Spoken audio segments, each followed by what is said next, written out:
Hi, this is Jim Sackman, another one of my Success Friday videos.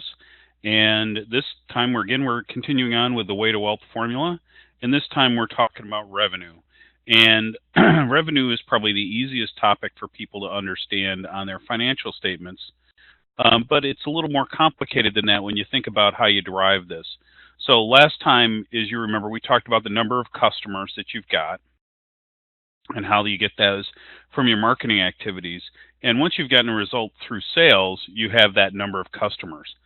The second variable in trying to understand your revenue is your average sales size. So in this case, if you look at this formula, it's pretty simple. It's just laid out in a way to provide very easy numbers. A lot of people like to discuss their average sales size in a way that says, "Oh, I can't figure it out. It's too variable." It's not hard at all. All you need to know is divide the number of transactions by your total revenue, and that'll give you your average sales size. It's pretty straightforward. The reason you do that is you have to understand an idea. You have to have an idea of how much money you're going to make off any individual transaction. So that will tell you a lot when you build your company about how much you can spend to generate a transaction. So that's something to think about there. And then sales per period. A lot of people do one sale. So let's say you're buying a car, that's one sale in any given period to any person in a very likely way. But other businesses can sell more in a weekly, monthly, or annual basis. And each of these numbers is variable. So if you up the number of customers, of course you up your revenue. If you find a way to sell more premium products, your average sales size will go up. Or if you find a way to bundle products, your average sales size will go up, and therefore you'll have more revenue. And finally, if you can increase your number of sales, people say, "Well, I can't really do that." Well, maybe you can. Are there ongoing service opportunities on your product that you can sell to up your sales per period? So let's say you sell an HVAC system, and on top of it you sell them a warranty service. That warranty service, of course, comes in as revenue over time and ups the number of transactions per sale. But there's something else you need to think about as you go through this, and that none of this stuff is static. And one of the ways it's not static is that there's a life cycle associated with businesses and products, and it's based on something called the Sigmoid Curve. And don't worry where that name came from. Just realize that it's a curve that starts at the beginning where you're learning, early days.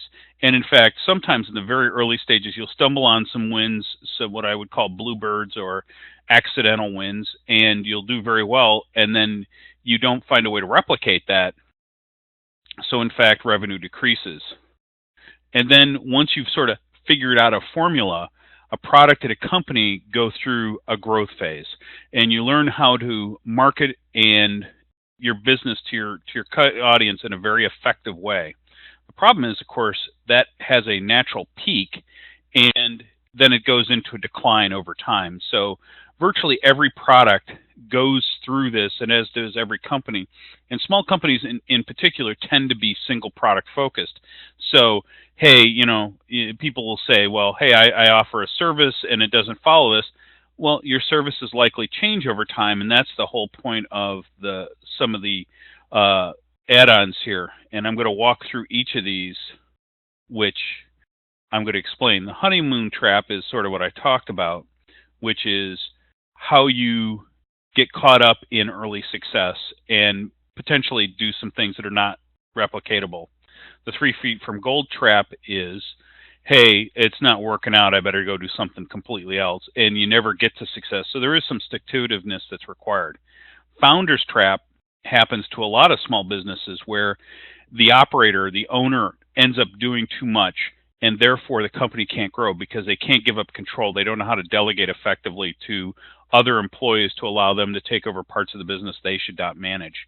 The Midas trap happens to very successful businesses where they get caught up with something that works very well, and therefore they're not able to change when they end up in this decline phase in denial trap where, Kodak is a classic example of this. Their Midas, their gold all came from film, and, photography has only increased, But Kodak's in trouble because they've been in denial. So instead of reinventing themselves, which is what the opportunity phase is about, they've stayed with an older business and showed up in it too late. So they've been in an ongoing decline. So when you think about customers and revenue, you need to think about where you in your life cycle, as well as where you are in your with your customers, your average sales size, and your number of sales, and say, if I'm going to grow my business, how do I merge where the product is in its life cycle with what I know about the metrics about it? Do I need to introduce new products? Do I need to find a way to augment? Can I just execute on what I am because I'm still in growth phase? So that's all stuff to think about and throw in this mix. So I hope that helps. And have a great weekend. My name is Jim Sackman. Focal Point, change your business, change your life.